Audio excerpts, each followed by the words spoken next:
Hello everyone, आज हामी set 2 को क्वेसन नम्बर 5 गर्न गइरहेछौँ। क्वेसन नम्बर 5 मा यहाँ पिरामिडबाट क्वेसन लिएको हुन्छ।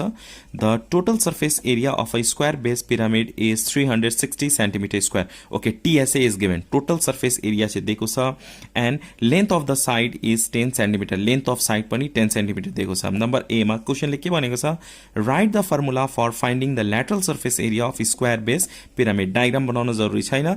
If any confusion you can make a diagram. बुझ्नलाई डायग्राम बनाउन सकिन्छ तर कम्पलसरी चाहिँ छैन है। अब यहाँनिर सुरुमा हामी ए मा के गर्छौं, फर्मुला लेख्छौं ल्याटरल सर्फेस एरियाको। नम्बर बी मा के भनेको छ, find the slant height of the pyramid. यहाँनिर स्लाइन्ट हाइट फाइन्ड आउट गर्ने। नम्बर सी मा क्वेसनले के भनेको छ, find the volume of pyramid. Okay, let's take a start. So number A मा हामीले ल्याटरल सर्फेस एरिया को फर्मुला युज गर्नुपर्ने हुन्छ। So LSA of square based pyramid और एलएसए अफ पिरामिड फर्मुला के हुन्छ, एलएसए अफ पिरामिड को 2AL। After that number be मा क्वेसनले के भनेको छ भने, we have to find out slant height. Find the slant height of the pyramid. अब क्वेसन यहाँ हेर्नुस् है, टोटल सर्फेस एरिया दिएको छ र बेस साइड पनि दिएको छ, लेन्थ अफ बेस पनि दिएको छ। अनि टोटल सर्फेस एरिया को फर्मुला युज गर्ने and you will get value of L, slant height. So TSA of square base pyramid, TSA of pyramid कति दिएको छ, TSA of pyramid is 360 centimeter square and base side पनि length of base पनि दिएको छ, length of base। length of base means we can write here A is equal to 10 centimeter। हामीले के find out गर्नुपर्ने, यहाँनिर स्लाइन्ट हाइट फाइन्ड आउट गर्नुपर्ने हुन्छ। Slant height of pyramid. Slant height of pyramid means denoted by L. L ले denote हुन्छ, is equal to what? Now, what is the formula of TSA? TSA of pyramid. इसको formula के हुन्छ? TSA of pyramid को formula के हुन्छ? A square plus 2AL। TSA of pyramid को formula A square plus 2AL। अब TSA of pyramid कति छ, 360। सो यहाँनिर हामी 360 राख्छौं। A square length of base दिएको छ, side length दिएको छ 10। So we can write here 10 whole square plus 2 into 10 into L। हामीलाई L फाइन्ड आउट गर्नुपर्ने। L भनेको के हो, slant height. Okay, 360 do not forget to write down और 10 स्क्वायर भनेको के हुन्छ, 100 plus 2 into 10 20 L। Okay, this two are unlike term, यसलाई एड गर्न सकिँदैन, त्यही भएर 100 के गर्ने, लेफ्ट साइडमा ल्याउने और 360 minus 100 is equal to 20 L। और यो दुईटा सब्ट्र्याक्ट गर्ने, सब्ट्र्याक्ट गर्दा कति हुन्छ, 260। 260 इज इक्वल टु 20 L और we can write down 20 L is equal to 260। यसलाई राइट साइड, यसलाई लेफ्ट साइडमा लेखेको छु। L is equal to, now this in multiplication, मल्टिप्लाईमा हुँदा के हुन्छ, डिभाइड हुन्छ। So we can write 260 divided by 20।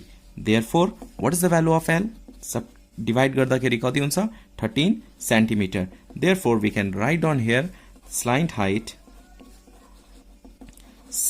height L is equal to 13 centimeter। Okay, up to here। Now look at the question number C। Question number C मा क्वेशनले के भनेको छ, find the volume of pyramid. यहाँनिर हामीलाई पिरामिडको volume find out गर्नुपर्ने। अब पिरामिडको volume find out गर्नलाई हामीलाई के चाहिन्छ, सुरुमा वर्टिकल हाइट चाहिन्छ। हामीसँग वर्टिकल हाइट त छैन, स्लाइन्ट हाइट छ, लेन्थ अफ बेस छ, हामीलाई वर्टिकल हाइट फाइन्ड आउट गर्नुपर्ने। म यहाँ एउटा डायग्राम बनाइदिन्छु जुन बुझ्न सजिलो हुन्छ तपाईलाई। यो डायग्राम मैले यहाँ बनाए, just join this.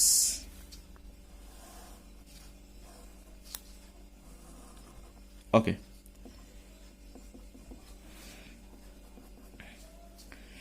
Volume find out गर्नलाई हामीलाई वर्टिकल हाइट चाहिन्छ। Total length of base 10 centimetre छ। 10 सेन्टिमिटर यो छ भने यो a value of a 10 centimetre, then from here to here, यहाँदेखि यहाँसम्म भनेको A/2 हुन्छ। हाफ अफ 10 भनेको चाहिँ यो 5 सेन्टिमिटर भयो। अब यहाँनिर स्लाइन्ट हाइट, यो पार्ट चाहिँ स्लाइन्ट हाइट हो। स्लाइन्ट हाइट कति छ, 13 सेन्टिमिटर।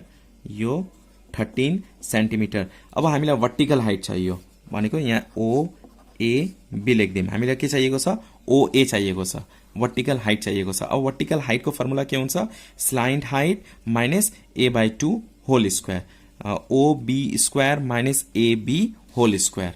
अब क्वेशन नंबर सी मा गरौँ। क्वेसन नम्बर सी मा हामीलाई वर्टिकल हाइट चाहिएको छ so we can write here vertical height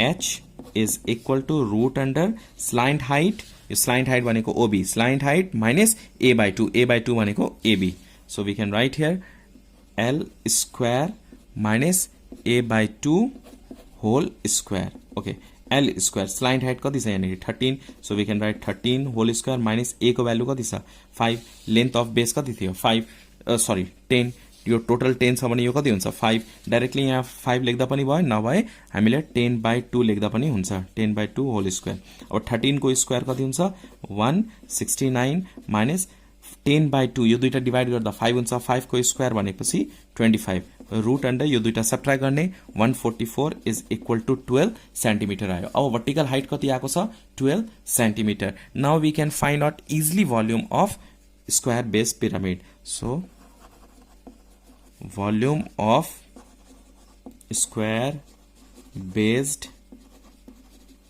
pyramid volume को फर्मुला के हुन्छ 1/3 a square into h 1/3 a square into h area of base into height 1/3 area of base into height base square छ त्यही भएर a square area of square को formula के हुन्छ a square हामीले area 1/3 area of base into height लेख्दा पनि भयो नभए 1/3 a square h लेख्दा पनि भयो 1/3 a को भ्यालु कति छ 10 so we can write here 10 whole square vertical height यो h भनेको वर्टिकल हाइट कति आएको छ 12 लेट्स क्याल्कुलेट 3 4 ज 12 10 स्क्वायर भनेको 100 into 4 के हुन्छ 400 so we can write here 400 centimetre cube volume के हुन्छ क्यूबमा हुन्छ सो जहिले पनि हामी के लेख्छौं भोल्युम क्यूबमा र एरिया स्क्वायरमा at last we can write down therefore the volume of square base pyramid is 400 centimetre cube hope you understand this question taken from set 2 question number 5 हामी